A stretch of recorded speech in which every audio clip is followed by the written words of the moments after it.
So Madame Alfred Carrier is all tied up now and she's looking a lot better than she did.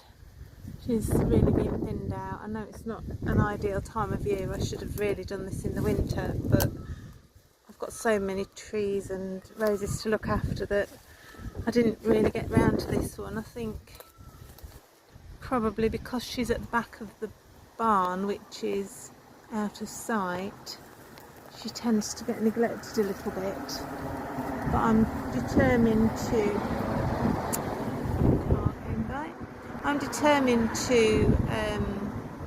give her some love and attention this year, so hopefully she'll put on a good show.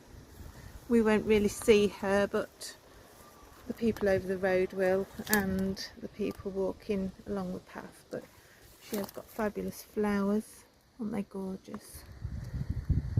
So romantic and weddingy, and a beautiful, beautiful musky old rose fragrance that is to die for, to be honest. Okay, so I'll take you now and show you one of the other roses that needs to be pruned and tied up desperately. So we're going to the north side of the barn, which is on the drive side, and this is one of the other roses, not so tall, but she definitely needs to have some attention. This is Crown Princess Margarita, and then next to her I've got another Madame Alfred Carrier, which is looking fairly bad at the moment, again very neglected. And then over at the end I've got two more Crown Princess Margaritas, so again they need a lot of attention. So we're just coming back. This is the front garden. My Gertrude Jekyll is now open finally, so she's well on her way. And the other one I really wanted to show you was the Blue Moon. So this one is another one that's desperately needing to be tied up. It's the climbing Blue Moon that I've shown you before. The snowball bush is really flowering well now. Amazing, beautiful, beautiful flowers. They use these in wedding arrangements. They've just got a perfect form. I think this one's called Viburnum opulus, or otherwise known as a snowball tree. But here next to it we have climbing Blue Moon, and she's just taken off this year really. I didn't do anything with her because I just wanted to see how she would end up.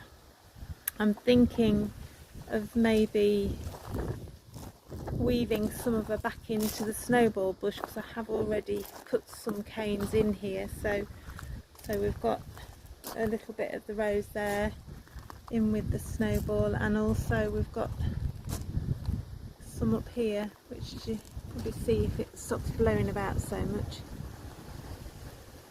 They're just coming into bud nicely. They're beautiful flowers, really, really fragrant and gorgeous purpley, lilac-y, purpley colour. You always seem to find that the lilac-y, purpley roses seem to have strong fragrances. It's one of my favourite colours for a rose as well, so it's sort of like a double bonus. I think that one will be out soon. The sepals are all turned back. So yes, this is another one that's got some really long arms, and like Madame Alfred Carrier, I think she'll be quite easy to bend in and prune in, so I quite enjoy tying them back really, so I'm quite looking forward to that. But yeah, the snowball tree is just unbelievable. It's just taken off. I don't know what it is that's this year. We haven't had a lot of rain. We've got heavy clay soil, so it holds the moisture, but the snowball bush tree nearly now and the Blue Moon rose have really put on so much mega growth this year. So I haven't been sat on my bum all week. I have been fairly busy in the garden. This is the front garden and this is the south side drive, and I came out this week and I sorted out this lovely rose here. This is Isfahan or Isfan, never know really how to say it. So I've tied a lot of the canes, bent them over and tied them in onto these silver birches. Again, a lovely old rose, very bendy canes and very easy to manage.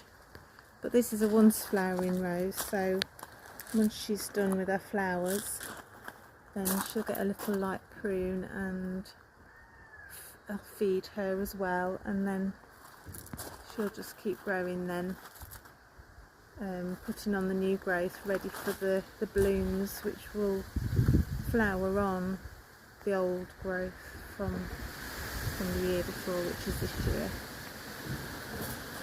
So that's that one, and then at the same time I came round and I pruned the other one. We've actually got 3 altogether, but 2 are here in the front garden.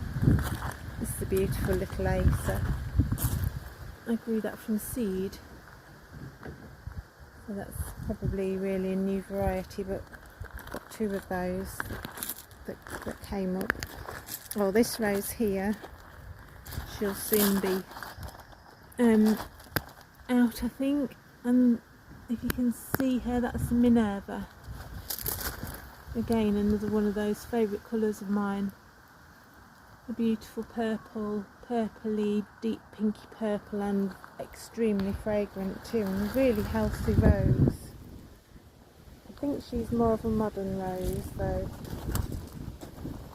I'm trying not to swing you around too quickly. Iceberg needs quite a bit more growth, getting a few buds, but I did hard prune this one this year. And then this is the other Isfahan, and again I've borrowed the tree as an obelisk type of thing, so I've tied her in. She's normally waving around all over on the front drive, but this year I've tied her all in, so hopefully when she starts to bloom, which will probably be about another 3 weeks or so,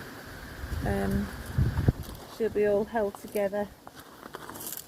Another iceberg here, and then here at the side, hiding, this one's been shaded out quite a lot by this euonymus, but I've given it a bit of space this year and a bit of attention, and that's a rose called Cliff Richard, which you'll be getting to see later on in the year when that one blooms too. Okay, so we'll move round to the back garden and I can give you an idea of what's coming into bloom soon.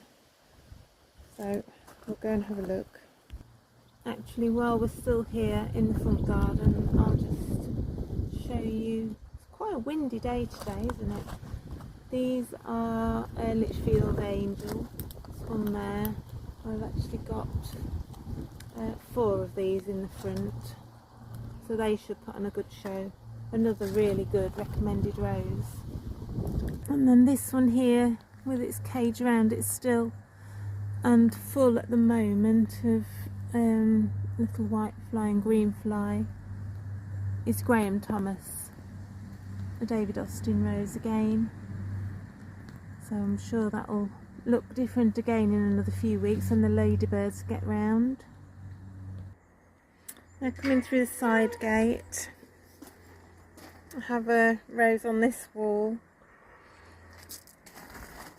Quite nice and compact actually. It's one that I actually planted, probably one of the first ones, so it's been here a while, quite a slow grower. And again, that's Minerva, and she's getting ready to flower. I can't wait. She's such a beautiful rose, she really is. And moving on. So So this one is one of my other Madame Alfred Carrier roses.